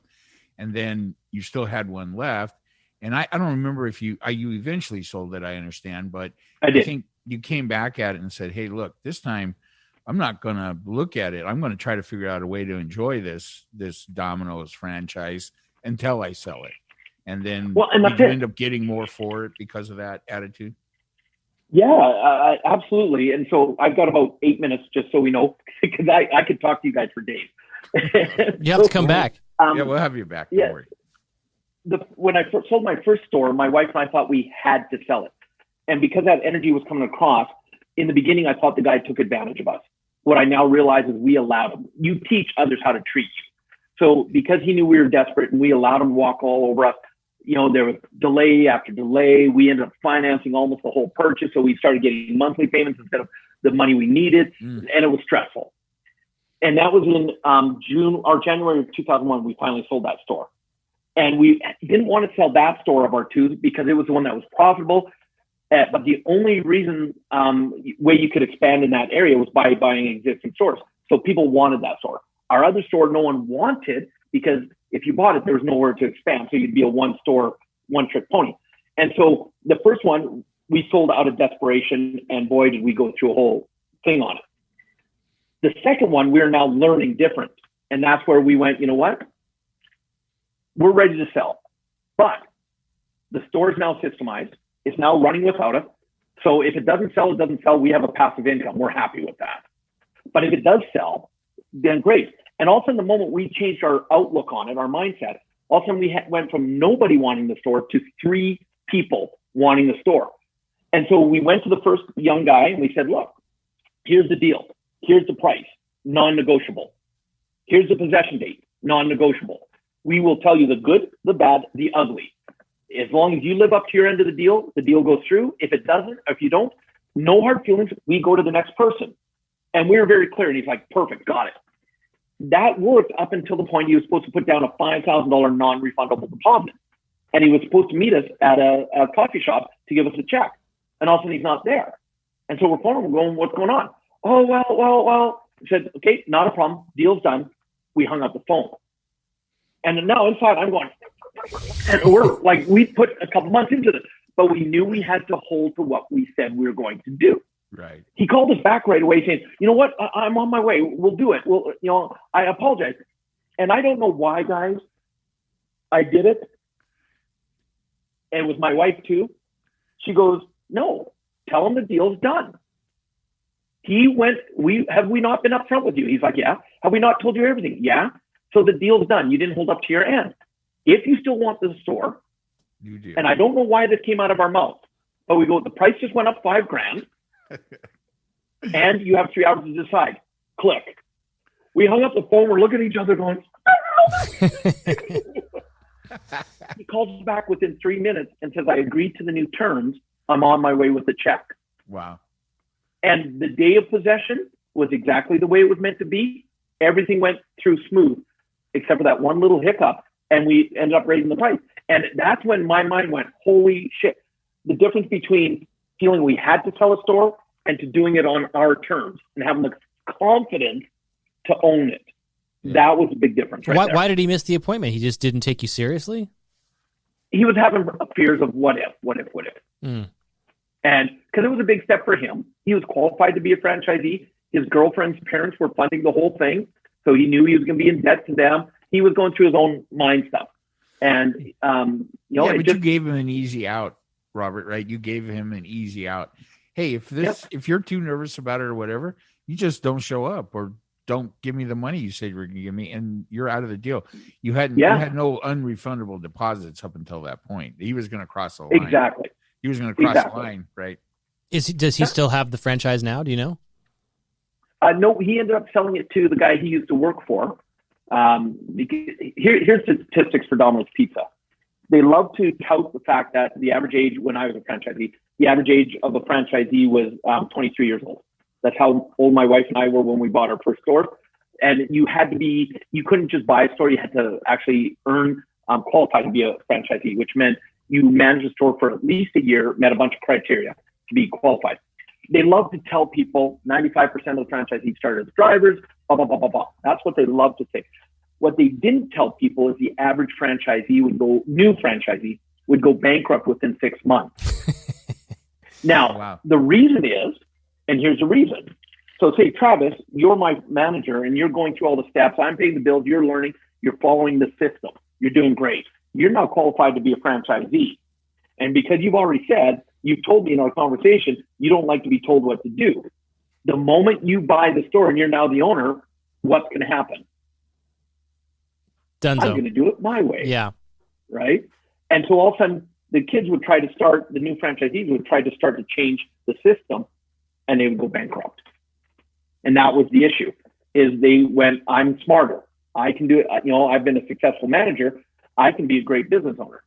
The only reason my wife and I didn't go bankrupt in the first 6 months is because our whole accounting system was, if there's money in the bank, we must be doing good, because we weren't keeping the books. We didn't know how to do it. We thought we'd do it all on our own. And we look back and we were just too stupid to know we should have been bankrupt. Mm-hmm. But we just kept going. And that's what got us through in the beginning until we finally started doing the books properly, got accountants, and, started making it work. And so we had a few years where we did really well. And then we started going in old habits again. So it's always a vicious circle. Let me ask you one final question, and I know we got to let you go. How do you mentioned something about not worrying or not focus on worrying. How do you, and I'm assuming the people that come to you and want to learn from you are worried. They've reached, their wit's end. They've at a dead end or whatever, and they need to find solutions. So they probably are worried. So how do you find the peace, the calmness to stay focused and not worrying? Yeah. I go back to how we started the podcast with the 9 months for you guys to financial freedom. You didn't know it was going to be 9 months, and I'm sure at some point you would have started worrying. So how do you overcome that? Oh, not some point. We were worrying all the way through, but it was what we were taught is to take a deep breath and come back to the present right now. What I've discovered over the years, the main reason most people get overwhelmed is here they are, here's their goal, and they're already at the goal, 1,000 steps ahead of themselves trying to figure it all out. And of course they get overwhelmed. And so when you realize success comes one step at a time, take a deep breath in, come back to being present, being where you are right now, and say, how am I doing? Okay, I'm doing okay. I can make this adjustment, and then honor yourself for where you're at. And then just take one more step. Check in with yourself. How am I doing? What adjustments? And then take one more step. And if you do that, then, and you break it into those, how's the saying go? How do you eat an elephant? One bite at a time. And so you just nibble it down and you make it where it's not overwhelming. You just say, what can I do today that puts me in the direction I want to go in? And you just take those little steps, and you be, I in my book, I talk about the 6 steps to create the life you want. And one of the ones, step number 4, is to celebrate your successes. Every day, guys, I wake up and I have my success journal. 5 successes from the day before, I write them down. And it's the success and now gratitude. What am I grateful for in my life? Because it's easy to get caught up in the negative. So now I choose to focus on what's going right. Who am I grateful for in my life? And then I reach out to them. This is kind of how it's morphed over the years. Is I used to just write a name down. If someone's name popped up that I was grateful for, obviously I thought of them for a reason, and I'd write their name down. But now, if a name pops up, I'll get on social media or like on Messenger, and I'll do a voice recording saying, hey, in my gratitude journal today, your name came up, and I just want to let you know I'm grateful for you in my life because of this. And I do it with no attachment. If they get back to me and say thank you, great. If they don't, great. It's not about me. It was just letting them know I was grateful. Right. And so that's how I choose to live my life on that daily basis. A great relationship building tool as well. Yeah. I've rekindled with some people I haven't talked to in years. That's probably one of the biggest blessings of COVID is I've had deeper conversations with people I haven't had the time to talk to in years. Mm-hmm. And now I've been able to get on a call and we just shoot the shit for however long and catch up and how you doing? And we just, it's not, oh, what do you want? Because so many people are used to that. Like, why are you calling me? What do you want? Right? What are you going to try and tell me? No. Wow. I just wanted to say, hey, I appreciate you. I think that's great advice too, especially, in this COVID world where everybody's mean to everybody. To have a little bit of gratitude and, have it be less about yourself is probably a lesson we can all learn. Certainly I can. All right, cool. All right. Hey, listen, I know you got a hard stop. Yeah, huh? so be respectful of your time. Robert Riopel, the book, Success Left a Clue. Thank you so much for coming on today. We had a blast talking to you and hope you'll come back. Yeah. Oh, without a doubt. And remember, your listeners, they can get the ebook as a gift just by going to robertriopel.com, and they can download the whole book. But remember, it's not a book to read. It's a workbook. You got to do the steps, do the action. Cool. And Mike, you'll have to buy yours. Yeah. Yeah, he's going to sell me mine. All right, Robert, take care. Thank you. All right.